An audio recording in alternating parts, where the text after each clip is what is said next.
Lost my youth, lost my job. Now what? Howdy, Chris and Dom. Howdy. I'm writing this because I don't know who else to talk to. And honestly, I feel like I ruined my life. We're starting off strong. All right. I feel like y'all are so dramatic. Y'all are very dramatic. Let's get into it. Maybe it is that deep. Maybe he has ruined his life. Let's find out. I'm 34 years old, and for the first time, I'm actually sitting with everything I've been avoiding for years. And it hurts. I've spent 7.5 years at a call center job that drained me mentally, emotionally, and physically. This was my first job out of college, and I have a bachelor's in business.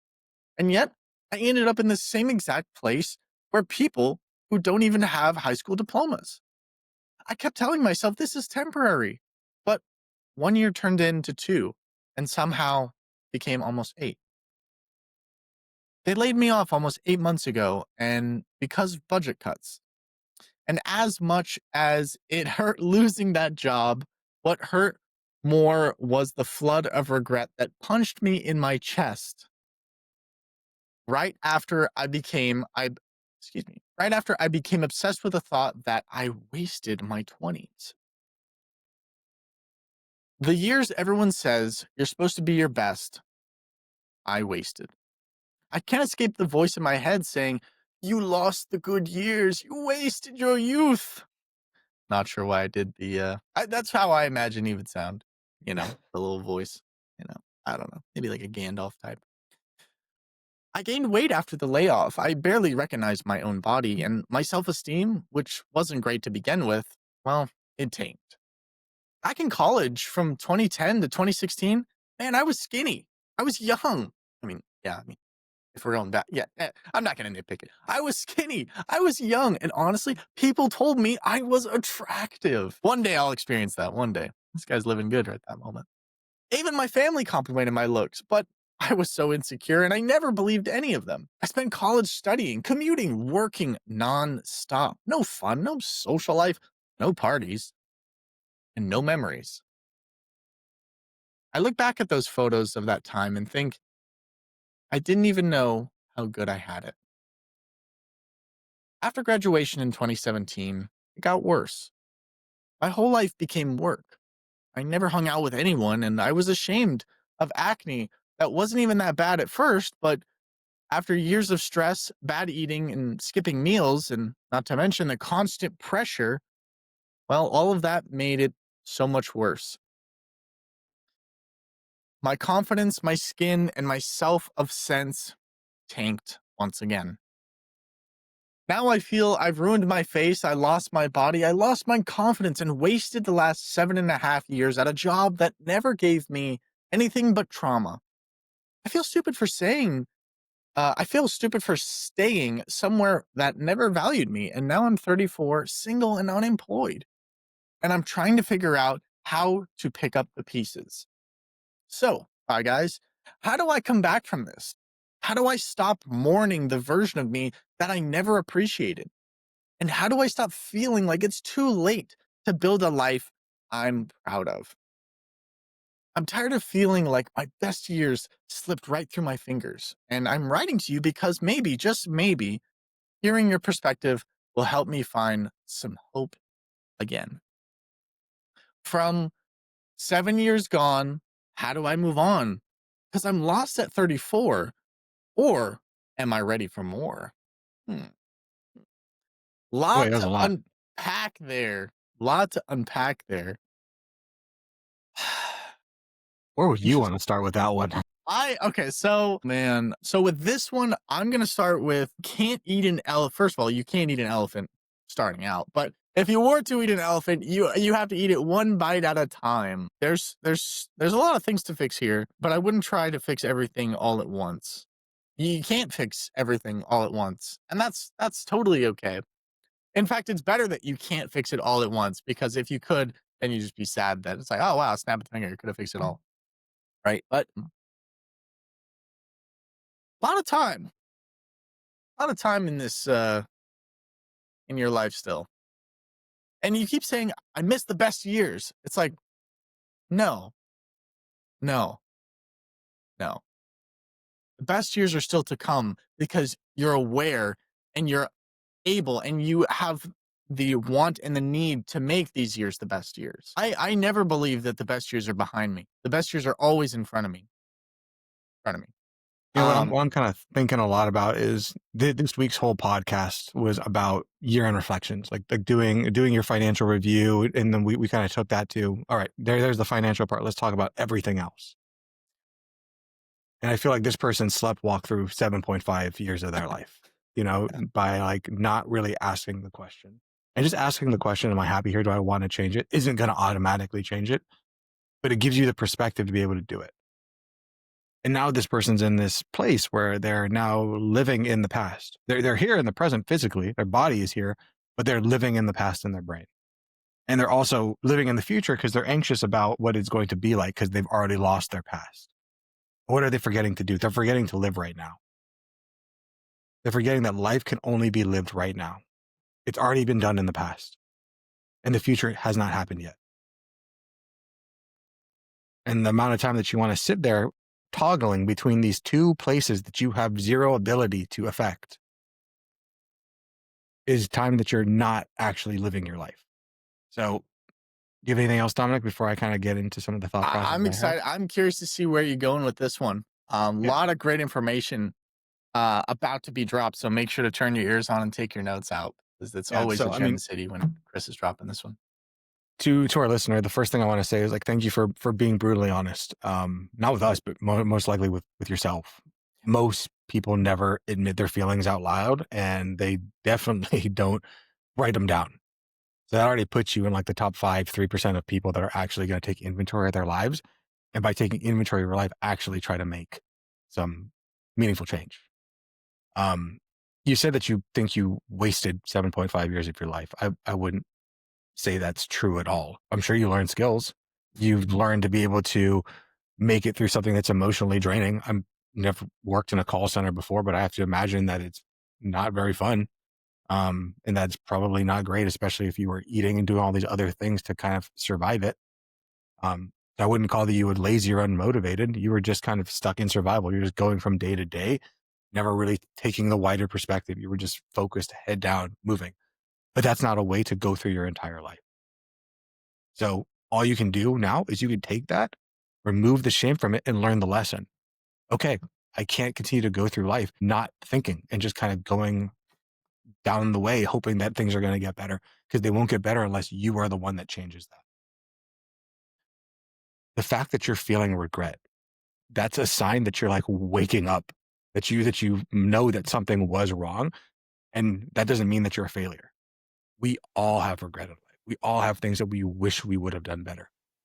And rather than sitting in the past and being like, oh, I'm such a mess up, such a screw up for doing that, you get to now take that information, absorb it into yourself, and say, I'm not going to make those decisions again.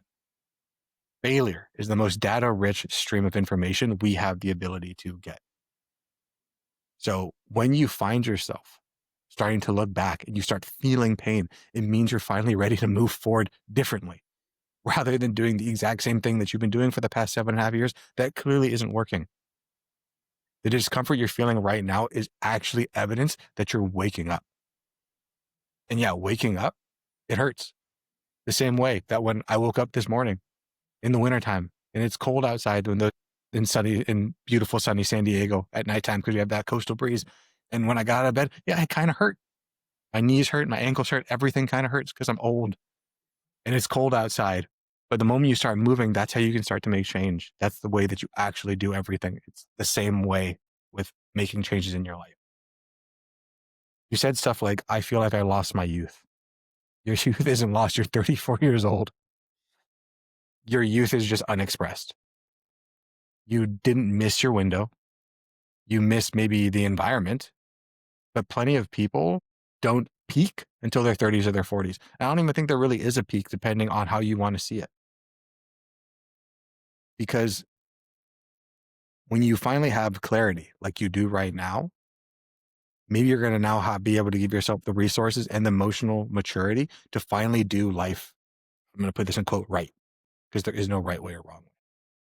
You comparing yourself to your past self It's a fantasy. Like, that's all you're doing. You're living in a fantasy world of, oh, things could have been better had all these things happened. Yet you could have also got hit by a bus and not be here. So let's take a wider perspective, because I think most people do this. They look back in their past and they said, if only I did this right and this and this and this, then everything would be better for me.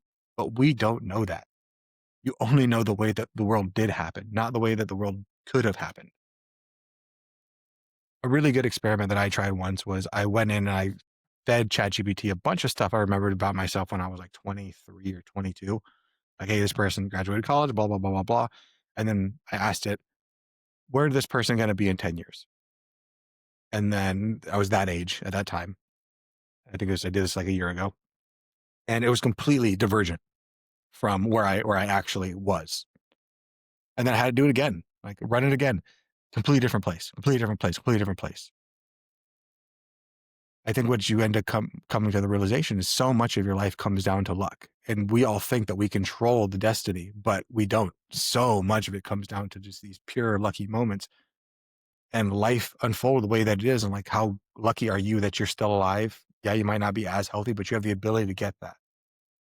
Because I could see another reality where things ended up in a very worse situation. You need to remember that being skinny and young, you have the ability to still do those things. You said you hated your skin, that you feel unattractive, that you're stressed the whole time. You weren't living then, and you're not going to be living now until you stop romanticizing what could have been and just start being with what is.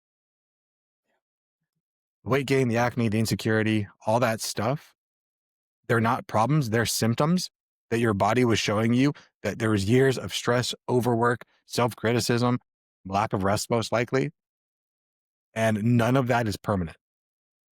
Your biology responds pretty quickly if you get your habits and your environments right. And right now you're waking up to realize that I need to start changing. So losing the job is not the end. It was an interruption that you needed in your life to basically save your life. Right now, you're in a time where you're kind of in a forced pause. Like, if there was a God or a universe, like, or something bigger than us, this is that moment where it's like, hey, man, the way you're going is not the way you should be going. So this might be life putting the brakes on you because you weren't going to do it yourself. Is it painful? Hell yeah, it's painful. But it's also the exact kind of disruption that leads to people reinventing themselves. Is that part of the story? People are like, oh, okay, this was the abyss. This was the part where the rebirth happens. And that place, that deep down, terrible, terrible place. Go ahead and Google Joseph Campbell's story arc. You're down in the abyss. You're in that part that sucks. This is how you assign. This is how you become a stronger person, by realizing there was a problem and fixing it. You didn't ruin your face. You didn't ruin your body. You didn't ruin your life. You were just out of alignment. And your physical self was responding to the emotional exhaustion. And now you get to change that. You stayed stuck in a bad job because of choices you weren't making, because you were just unconsciously moving through life. And too many people are doing that. So please, listeners who aren't this listener, learn from this, learn from it, and try to live a life that is more in line with yourself. To our listener that wrote in, you need to stop grieving the life you should have had and start designing the life that you actually want next. Because you can't do anything about the past. Everything you wished your 20s were, you can build right now. Right now with intention, right now with maturity, right now with self-respect. Your 20s are for experiences. Your 30s are for understanding. Your 40s are for mastery. Right now, you get to that point where you're understanding yourself. And sometimes understanding yourself hurts. The hardest things we can do is to know yourself. You are at the perfect age for a comeback. Your first comeback, because you're probably going to do it a few times. At 34, you still have your youth. You have maybe more time, more experience, more awareness. And that's a dream combination. So you're not behind at all. You're actually at the starting line to better understand your mindset than you ever have. Confidence doesn't come from looking good. It comes from keeping promises to yourself. So I want you to start small. I don't care if that means a daily walk, staying hydrated, cleaning your face. I don't know. Like, do a job search, but you need to start rebuilding yourself one thing at a time. The story isn't over. It's just finally getting interesting. So stick with it. You got it. Live boldly. Gotta live boldly. Well, I hope that that was helpful, not just to you, listener, but to all of our listeners. I know for me, that was pretty transformative. I really enjoyed hearing all of those wonderful tips and tricks to kind of really reset this wonderful guy's life. And I believe that you can change your life at any point, but you have to decide to change your life. This video podcast is sponsored by Monzon Wealth. The content in this podcast is for informational purposes only and should not be considered financial advice. We do not endorse specific products or services. Past performance does not guarantee future results. The opinions expressed are those of the hosts and guests, not the podcast sponsor. It is crucial to consult with a qualified financial advisor or professional who can provide advice tailored to your specific needs before making any financial decisions, investments, or taking any other actions. If you are seeking specified help, you can reach out to Chris at monzonwealth.com.